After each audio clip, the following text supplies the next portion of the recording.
Hello everyone, कैसे हैं आप सब लोग। सिविल सर्विसेज एग्जामिनेशन की प्रिपरेशन अगर आप इंग्लिश मीडियम में करना चाहते हैं then you are at the right place to change the medium for UPSC. This is the name of the channel. You should subscribe it and share it among all the Hindi medium aspirants so that their preparation and their potential could be realised in the best sense of their potential. Okay, मतलब कहने का ये है कि अगर आप अपने medium को चेंज करना चाहते हैं, अगर आप लोग हिंदी मीडियम से अभी तक अपनी लाइफ की प्रिपरेशन कर रहे थे, एग्जाम की प्रिपरेशन कर रहे थे, यूपीएससी की प्रिपरेशन कर रहे हैं, तो अगर आप अपने मीडियम को चेंज करना चाहते हैं इंग्लिश मीडियम में then you are at the right place. ठीक है ना। सो हमने अभी तक के 15th लेक्चर्स में जो हमने हमारे पीछे 15 लेक्चर हुए हैं उनमें हमने अच्छे से डिस्कस किया है कि कैसे कैसे करना है। तो आप अपने पीछे इसकी वीडियोस को देख सकते हैं। और ये हमारी अवर पास्ट है फर्स्ट, ये हमारा फर्स्ट चैप्टर है। अवर पास्ट हमारी एनसीईआरटी है, 6th क्लास की एनसीईआरटी, इसको हिंदी में कहते हैं हमारे अतीत। और ये उसका फर्स्ट चैप्टर का नाम है what, where, how and when. और ये उसका 16th पैराग्राफ है। इससे पहले के जितने 15th पैराग्राफ है पूरे के पूरे उनको हमने डिस्कस किया है line by line, word by word. ठीक है ना। तो यहाँ पे हम उसको अच्छे से डिस्कस करेंगे, ये हमने लिख दिया है। ठीक है, अब इसमें कैसे हम डिस्कस करेंगे, ठीक है ना, जैसे हमने जितने सारे अपने पीछे के वीडियो में सब कुछ डिस्कस किया है उसी हिसाब से। कि सबसे पहले मैं इसकी रीडिंग करके आपको बताऊंगा कि हाउ टू रीड। जो भी बिल्कुल स्टार्ट कर रहे हैं, बिल्कुल स्क्रैच से स्टार्ट कर रहे हैं, जिन्होंने नहीं इंग्लिश पढ़ी है, जिन्हें बहुत ज्यादा डर लगता है कि नहीं यार मुझसे तो नहीं हो पाएगा, मैं कैसे इंग्लिश में, मतलब इंग्लिश मीडियम में मैं कैसे सिविल सर्विसेज की प्रिपरेशन कर सकता हूँ। ठीक है, तो उनके लिए ये कि आपको सबसे पहले मैं बताऊंगा कैसे रीड करना है। ठीक है ना। जो आप इसको रीडिंग करेंगे तो इंग्लिश की बुक ही आप अपने सामने रखिए, आप कोई हिंदी वगैरह की बुक मत लाइए। ठीक है, आप इसकी रीडिंग करिए। ठीक है, मैं इसको बता रहा हूं कैसे रीड करना है, क्या इसका उच्चारण होना चाहिए, प्रोनाउंसिएशन कैसे होना चाहिए, प्रोनाउंसिएशन कैसे होना चाहिए, आपको एक वर्ड को प्रोनाउंस कैसे करना है वो देखना है। ठीक है ना, किस स्पीड से पढ़ना है, किस वर्ड पे ज्यादा इंप्रेस करना है, किस वर्ड को टच एंड गो करके निकलना है, किस कुछ मतलब 1 2 4 वर्ड्स होते हैं इनको साथ में पढ़ना है, या कुछ एक होते हैं वर्ड्स जिनको सिंगल पढ़ना है, कैसे फ्लो मेंटेन करना है, वो सारी चीजें हम देखेंगे। ठीक है ना। उसके बाद इसकी जो है इसका एक हिंदी में रिव्यू लेंगे कि हिंदी में इसका क्या मीनिंग होता है। ठीक है ना। और उस मीनिंग के बाद जितनी भी वोकैबुलरीज हैं, जो इसमें इंपॉर्टेंट वर्ड्स हैं, उन वर्ड्स की मीनिंग को देखेंगे। ठीक है ना। उसके बाद जो भी इसमें इंपॉर्टेंट ग्रामर का पार्ट है, जो नेसेसरी ग्रामर है, जितनी जरूरी ग्रामर है उसको देखेंगे। ठीक है ना। उसके बाद हम क्या करेंगे, इसको हिंदी में लिखेंगे एक बार। ठीक है ना, हिंदी में लिख करके देखेंगे कि क्या है ये। ठीक है, फिर उसके बाद हम एट द एंड इंग्लिश में बोलने की भी प्रैक्टिस करेंगे। ठीक है ना, जिससे कि एक होलिस्टिक प्रिपरेशन हो कि आपको ये लगे कि हाँ ये एक पैराग्राफ है, 6th क्लास की एनसीईआरटी है, सभी यूपीएससी एस्पिरेंट्स इसको पढ़ते हैं। ठीक है ना। तो कम से कम हम जो भी इंग्लिश की प्रिपरेशन कर रहे हैं या हम इंग्लिश सीख रहे हैं, तो कम से कम एक बुक की हम सीख रहे हैं, हमारा फोकस बिल्कुल सही है, हम कोई और अलग तरीके के सब्जेक्ट्स या किसी चीज को नहीं पढ़ रहे। ठीक है ना। तो चलिए शुरू करते हैं। ठीक है, सो इसको कैसे पढ़ते हैं, वन पास्ट और मेनी। जब आप अपनी बुक को ओपन करेंगे तो 16th पैराग्राफ आप उसमें से काउंट करिएगा, तो वन पास्ट और मेनी करके आपको मिलेगा। ठीक है ना। और हु बहु same to same, this is that paragraph only. Alright, so one past or many, one past or many. ठीक है ना, one past or many, one past or many, one past or many. आपको ऐसे पूछो जैसे आप पूछ रहे हो question, one past or many, क्योंकि यहाँ पे क्वेश्चन मार्क लगा हुआ है ना। So one past or many, one past or many. जब पूछते हैं how are you, like, so one past or many. So उसके बाद यहां से रीडिंग करती है, स्टार्ट होता है। ठीक है ना। Did you notice the title, did you notice the title of this book, did you notice the title of this book, our pasts, did you notice the title of this book, our pasts. We have used the word pasts, we have used the word pasts in plural to draw attention to the fact that the past was different for different groups of people. For example, the lives of herders or farmers were different from those of kings and queens. The lives of merchants were different from those of craft persons and so on. एक बार फिर से पढ़ते हैं, बहुत ही slowly पढ़ते हैं. One past or many. Did you notice the title of this book, Our Pasts? We have used the word pasts in plural to draw attention to the fact that the past was different for different groups of people. For example, the lives of herders or farmers were different from those of kings and queens.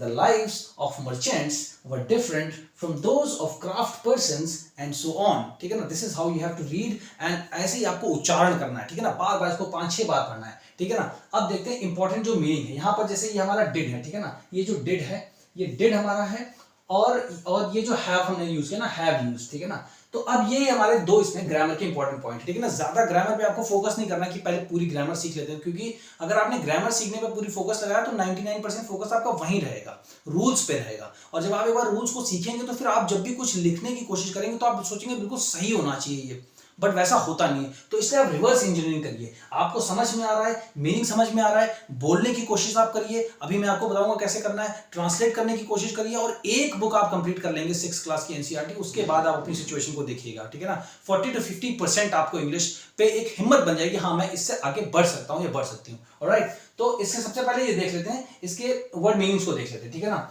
तो यहाँ पर did का जो मतलब है, ठीक है ना, डिड का जो मतलब उसको मतलब होगा यहाँ पर दिया, यहाँ पर ये मतलब नहीं होगा, जैसे कि हमारा डू मतलब क्या होता है करना, है ना, बट यहाँ पे डिड का मतलब हो जाना चाहिए कि किया, ठीक है, बट किया नहीं होगा, दिया, क्योंकि सेंस जो होता है ना वो जब यूज होता है किसी पैराग्राफ में कोई वर्ड तो उसके हिसाब से चेंज होता रहता है, ठीक है।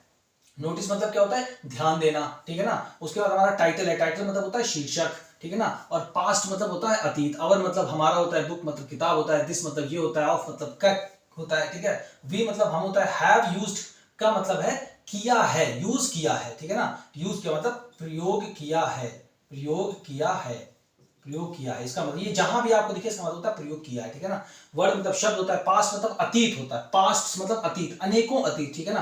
प्लूरल मतलब होता है बहुवचन, मतलब एक से अधिक, ठीक है ना। टू ड्रॉ अटेंशन का मतलब होता है, टू ड्रॉ अटेंशन का मतलब होता है किसी की ओर ध्यान आकर्षित करना, किसी की ओर ध्यान आकर्षित करना, ठीक है ना। टू ड्रॉ अटेंशन को लिख लिया अलग से, to draw attention, to draw attention मतलब होता है किसी की ओर ध्यान आकर्षित करना, ठीक है। जैसे आप बोले may I have your attention please, ठीक है ना, क्या मैं आपका आपका मतलब जो है ध्यान अपनी ओर आकर्षित कर सकता हूं, ऐसे होता है ना। टू ड्रॉ अटेंशन किसी चीज की ओर ध्यान आकर्षित करना, ठीक है ना। टू द फैक्ट मतलब होता है हमारा तथ्य, ठीक है। दैट मतलब होता है कि यहाँ पर, ठीक है ना। और पास्ट मतलब अतीत, वॉज मतलब था, ठीक है ना। डिफरेंट मतलब अलग हो गया, फिर ये हमारा डिफरेंट मतलब अलग हो गया, ग्रुप मतलब समूह होता है, पीपल मतलब लोग होता है, उदाहरण मतलब एग्जाम्पल होता है। इतने तो ज्यादा सिंपल आ रहे, बट फिर भी बताऊं जिसने स्टार्टिंग सीखी उसको ये पता चले कि हाँ मुझे 90% तो आता ही है इसमें से, ठीक है ना। फिर लाइफ मतलब होता है जिंदगी, जिंदगियां मतलब प्लूरल है ना, जिंदगियां। हर्डर्स मतलब होता है पशुपालक, और मतलब और, ठीक है। फार्मर्स मतलब किसान, ठीक है। और डिफरेंट मतलब अलग, फ्रॉम मतलब से, दोज मतलब उनसे, ठीक है ना। किंग्स मतलब राजा, क्वींस मतलब queen, lives of the merchants मतलब होता है व्यापारी, क्राफ्ट्स पर्सन मतलब होता है शिल्पकार, ठीक है। बाकी सारे की मीनिंग आपको पता है। अब देखते हैं जो ये ग्रामर है ना, ये हमारा जैसे है, ठीक है ना। तो ये होता है हमारा present perfect tense, present perfect tense, ठीक है ना। तो ये जो टेंस का मतलब होता है ना, इसका मतलब होता है काल, या ये हमें बताता है टाइम, कब घटना घटी है, कब मतलब अभी मतलब प्रेजेंट में घटी है, या पास्ट में घटी है, या फ्यूचर में घटेगी, ठीक है ना।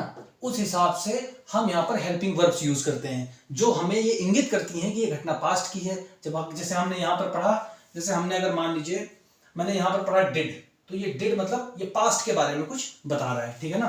तो इससे हमें पता चल गया अच्छा ये जो हमारा टेंस है ये पास्ट टेंस के बारे में, ठीक है। तो यहाँ पे जैसे हैव के साथ V3 लगा हुआ है, हैव प्लस V3 है ये, ठीक ठीक है। अब इसको हमें क्या करना है, देखिए इसका मतलब तो हमने समझ लिया अच्छे से, इसका मतलब होता है प्रयोग किया है, ठीक है। अब ये परफेक्ट का मतलब समझते हैं, परफेक्ट मतलब क्या होता है बिफोर, बिफोर, बिफोर को हिंदी में क्या कहते हैं पहले, ठीक है ना, पहले। और ये प्रेजेंट मतलब क्या है वर्तमान, मतलब अभी जो चल रहा है, ठीक है ना। तो वर्तमान से पहले, वर्तमान से पहले का जो समय है, वर्तमान से पहले का जो समय है और उसका आज से जो नाता है, वर्तमान से जो पहले का समय है जो घटना घट चुकी है मतलब पास्ट में, जैसे अभी वर्तमान चल रहा है, ठीक है ना, उससे पहले जो घटना घटी है, ठीक है ना, कुछ सेकंड्स पहले, एक दिन पहले, एक साल पहले, 100 साल पहले, ऐसे करके बोलते हैं, उससे पहले जो घटना घटी और उसका आज से अभी तक संबंध है, वो होता है प्रेजेंट परफेक्ट टेंस, ठीक है ना। तो प्रेजेंट परफेक्ट टेंस है, इसीलिए यहां पर हमने हैव यूज किया, क्योंकि जो वर्ड हमने पास्ट यूज किया है, ठीक है ना, ये है तो अतीत की बात, ठीक है ना, लेकिन आज भी ये राजा रानियां और हमारे पशुपालक, हमारे किसान, ठीक है ना, हमारे शिल्पकार, हमारे व्यापारी, इनकी जिंदगियों से कहीं ना कहीं आज भी कुछ चीजें रिलेटेड हैं, संबंधित हैं, ठीक है ना, जो पास्ट में घटा है। इसलिए हमने जो है हैव और उसका जैसे हुआ है इसको बोलते हैं प्रेजेंट परफेक्ट टेंस, ठीक है ना, समझ गए आप। और ये डिड का तो सिंपल है, अगर जो डू, तो यहाँ पर जैसे ये डिड है ना, तो डिड का मतलब यहाँ पर हो गया दिया, जैसे इसको किसी सेंटेंस के पहले लगाने तो हो जाएगा क्वेश्चन मार्क, ठीक है ना, देखिए यहाँ पर क्वेश्चन मार्क लगा है, इतना सिंपल है, इसमें और कोई ग्रामर है नहीं, ठीक है ना।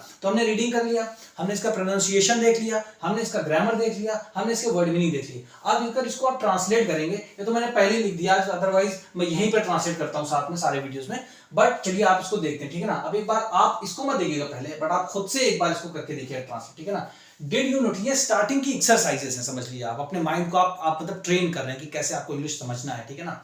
तो अब देखिए यहाँ पे, did you notice the title of this book our past. अब इसमें सबसे फंडामेंटल चीज ये ध्यान में रखनी होती है, मूलभूत बात। फंडामेंटल मतलब मूलभूत, मतलब सबसे जरूरी, जो सबसे इंपॉर्टेंट है वो ये हमें ध्यान में रखनी होती है कि इंग्लिश के जो सेंटेंसेस होते हैं, मोटा माटी मान लेते हैं कि जो उसका मीनिंग निकलना शुरू होता है वो सेंस, वो जहां पर भी फुल स्टॉप लगा होता है, सेंटेंस जहां पर एंड हो रहा होता है वहीं से उसका मीनिंग निकलना शुरू होता है, ठीक है ना। तो अभी देखिए यहाँ पे क्या लिखा है, आवर पास्ट मतलब हमारे अतीत, हमारे अतीत। डिड यू नोटिस मतलब क्या आपने ध्यान दिया, डिड यू नोटिस मतलब क्या आपने ध्यान दिया किस पर, ऑफ दिस बुक, इस किताब पर, है ना, इस किताब पर, किस पर, शीर्षक पर, इस किताब के शीर्षक पर। क्या होगा, हमारे अतीत, क्या आपने किताब के शीर्षक पर ध्यान दिया, फिर आपने क्वेश्चन मार्क लगा दिया, है ना। तो आपको आप समझ में आ गया कि इसको कैसे, देखिए आप चाहे जिस भी तरीके के शब्दों को निकालिए, फिर आप उनको इकट्ठा करिए, फिर आप उनको ऐसे ऑर्डर में रखिए कि वो सार्थक मीनिंग दे। क्योंकि जो हमारा ग्रामर होता है उसमें सेंटेंस की जो डेफिनेशन होती है कि एक वाक्य क्या होता है, एक वाक्य क्या होता है, अ ग्रुप ऑफ वर्ड्स होता है which gives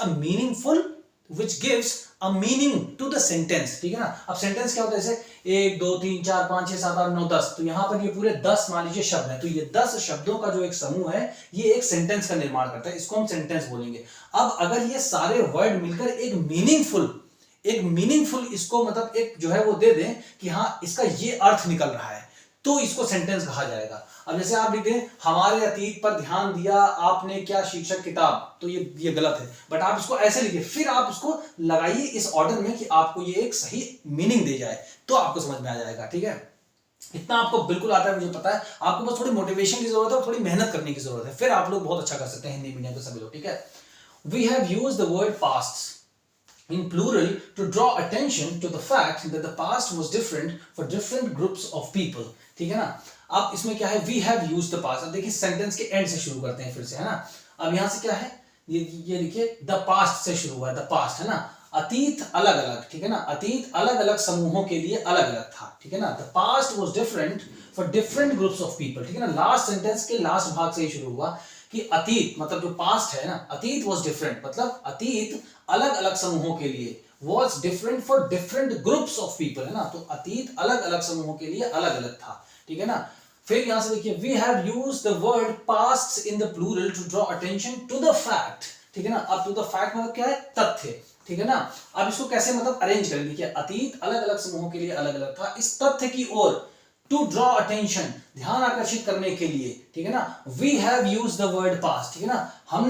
हमने अतीत शब्द का प्रयोग बहुवचन में किया है, ठीक है ना। हमने अतीत शब्द का प्रयोग बहुवचन में किया, ऐसे आप इनको अरेंज कर सकते हैं, ठीक है ना। मैं आपको ऐसे मतलब मैं ऐसे बता रहा हूं आपको, जैसे मैं भी आपके जैसा ही हूं, बिल्कुल सपोज करिए मैं जैसे स्टार्ट करूं, अगर मैं सोचता हूं कि जैसे कोई स्टार्ट कर रहा होगा तो वो किस तरह स्टार्ट करेगा, भूलेगा, पहले लिखेगा, फिर गलत सेंटेंस निकलेगा, फिर उसको रब करेगा, फिर दूसरा लिखेगा, फिर कटिंग करेगा, फिर तीसरा, तो 3-4 बार में हो जाएगा, ठीक है ना। इसी तरीके से स्लोली से आपने बिल्डअप करते हैं, ओके। अब आते हैं लास्ट पैराग्राफ पे। फॉर एग्जाम्पल मतलब होता है उदाहरण के लिए, ठीक है ना। तो यहां मैंने लिख दिया उदाहरण के लिए, ठीक है। फॉर एग्जाम्पल मतलब उदाहरण के लिए मैंने लिख दिया, हमारा एक हिस्से का कंप्लीट हो गया यहां से यहां तक, ठीक है। ये अब यहां सकते हैं उदाहरण के लिए, फॉर एग्जाम्पल मतलब उदाहरण के लिए, द लाइव्स ऑफ हर्डर्स और फार्मर्स, ठीक है ना। The lives of herders and farmer, तो हर्डर मतलब होता है पशुपालकों किसानों की जिंदगी, यहां पर कॉमा लगा दिया, ठीक है ना। पशुपालकों किसानों की जिंदगी, ठीक है ना। अब आप चाहें तो एवं भी लगा सकते हैं, गलत नहीं होगा, या और लगा सकते हैं, ठीक है, कोई गलत नहीं होगा, बस ये सेंटेंस का मीनिंग सही आना चाहिए, ठीक है। फिर उदाहरण के लिए पशुपालकों एवं किसानों की जिंदगी, फिर उसके बाद क्या लिखा है, वर different from those of the king and queen's, ठीक है ना। राजाओं एवं रानियों, देखिए लास्ट से ही सेंस लेके चलना है इनको, फिर राजाओं एवं रानियों की जिंदगियों से, है ना, राजाओं एवं रानियों की जिंदगियों से, फिर कहीं फुल स्टॉप तो लास्ट में लिखा है। फिर उसके बाद क्या है, क्राफ्ट पर्सन से शुरू करते हैं या मर्चेंट से, आप ये लिख लो चाहे आप ये लिख लो, ठीक है ना। फिर लिखा the lives of merchants were different from those of craft persons and so on. फिर क्या है, व्यापारियों की जिंदगियां, लाइव्स ऑफ मर्चेंट मतलब व्यापारियों की जिंदगियां। फिर शिल्पकारों की, वर different from that of from those of the craft persons and so on, शिल्पकारों की जिंदगियों से अलग थी, और उसी प्रकार सो ऑन मतलब होता है उसी प्रकार और भी जो बहुत सारे ग्रुप रहे होंगे, समूह रहे होंगे, उनकी जिंदगियां उस वाले समूह से अलग रही होंगी। तो ये इसका पूरा मतलब आप समझिए, ठीक है ना।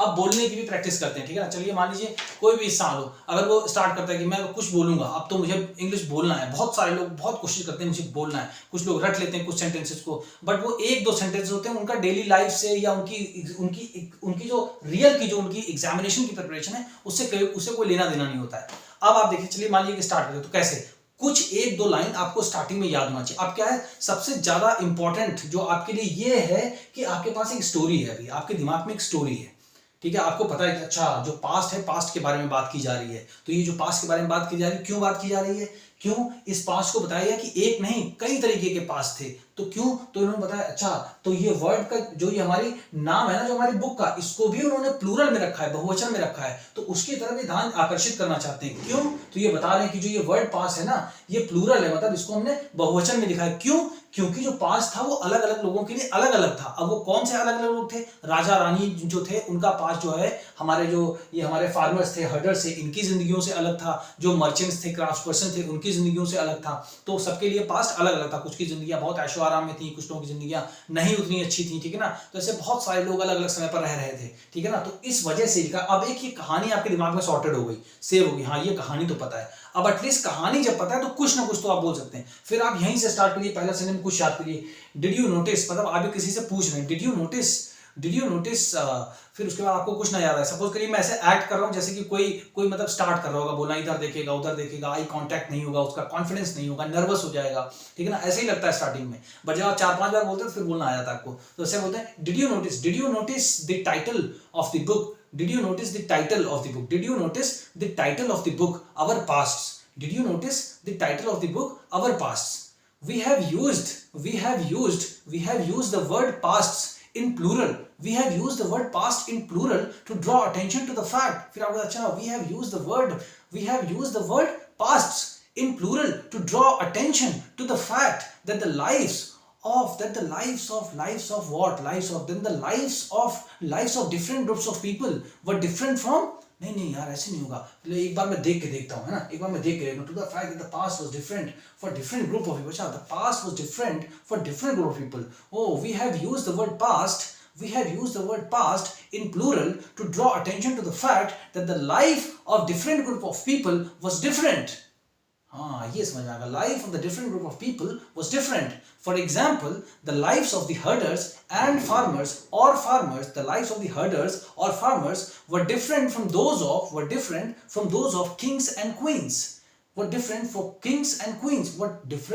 those of king and queens। ओ ऐसे बोलते हैं, अच्छा तो आपको फिर थोड़ा और कॉन्फिडेंस आएगा। Then the lives of merchants were different from those of the lives of क्या बोलते हैं उसको, क्या बोलते हैं यार, जो शिल्पकार होते हैं क्या बोलते हैं, अच्छा क्राफ्ट पर्सन, हाँ। So the lives of merchants were different from those of the craft persons and so on. तो उसके बाद आपको थोड़ा आएगा कॉन्फिडेंस, फिर इसी तरह आपको ये याद हो जाएंगी। जब ये चीजें धीरे धीरे कुछ चीजें आपके दिमाग में आने लगेंगी ना, फिर आपको नेक्स्ट पैराग्राफ समझ में आएगा, नेक्स्ट ऐसे करके आप इंप्रूव करोगे। ये प्रैक्टिस तो करनी पड़ेगी आपको, ठीक है। अब आप इसको क्या करना है, आपको इसको इंग्लिश में करके अपने शब्दों में, जो ऐसे लिखा है आपने अपने शब्दों में आप उसको हिंदी में ट्रांसलेट करिए। फिर उस हिंदी को, क्योंकि एक बुक के साथ देखो एक बार तो आपको मेहनत करनी पड़ेगी, 6th क्लास की पूरी एनसीईआरटी आपको ऐसे ही करनी, इसी ऑर्डर में करनी है। हर पैराग्राफ को मैं छोटे छोटे पैराग्राफ्स को ही पढ़ाता हूं, जिससे कि जितना जरूरी ग्रामर है उतना समझाया जा सके कि आप एक पैराग्राफ को पढ़ें फिर आप आगे बढ़ें, ठीक है ना। इंपॉर्टेंट वोकैबुलरीज को याद करें। यही सारी वोकैबुलरी जो मैं बता रहा हूं वो सारी वोकैबुलरीज यूज हो चुकी हैं, 10 बार 20 बार यूज हो चुकी है, ठीक है ना। तो आप एक बार याद करोगे लगभग 50-60% आपका याद हो जाएगा, ठीक है। तो आपको इसको लिखना है, फिर इसको अपने शब्दों में ट्रांसलेट करना है। फिर जो आप हिंदी लिखोगे ना उसको अपने शब्दों में इंग्लिश लिखोगे, और वो जो चीजें आप लिखोगे वो आप इस नंबर पे मुझे सेंड करोगे 7080507433, ये जो व्हाट्सएप नंबर है इस पर आप सेंड करोगे, I will revert back to you, alright. उसके बाद बोलने की प्रैक्टिस करना। जब आपने ये सब लिख लेना उसके बाद you have to just try to think and speak something in English, whatever comes to your mind, just try to speak a little at least 1 word 2 word 1 line 2 line, and slowly you will improve. Gradually you will see that yes there is kind of an improvement that I am seeing right now in yourself, right? So ऐसे करके आपको बोलना है और start करना है बोलने के लिए, ठीक है। So if you have watch this video till here, इसको सब्सक्राइब करें चैनल को और शेयर करें among all the Hindi medium aspirant, जो भी हिंदी मीडियम के लोग हैं उनके बीच में इसको शेयर करें, जिससे कि उनको, जिन लोगों को जरूरत है, जो लोग चाहते हैं कि हमें कोई ऐसा मेंटर मिले जो कि हमें साथ में पकड़ के जरूरी ग्रामर को पढ़ा सके, और उसके साथ साथ जो हमारा इंपॉर्टेंट एनसीईआरटीज हैं जो यूपीएससी के लिए सबको रिकमेंडेड है उनको भी पढ़ा सके, तो हमारा डिविएशन भी ना हो, डिस्ट्रैक्शंस भी ना हो, और हम फोकस होकर के अपने गोल को अच्छे से मीडियम को चेंज करते हुए इंग्लिश मीडियम में और अपने गोल को हासिल कर सकें, ठीक है। So thank you everybody for watching this video, see you in the next one।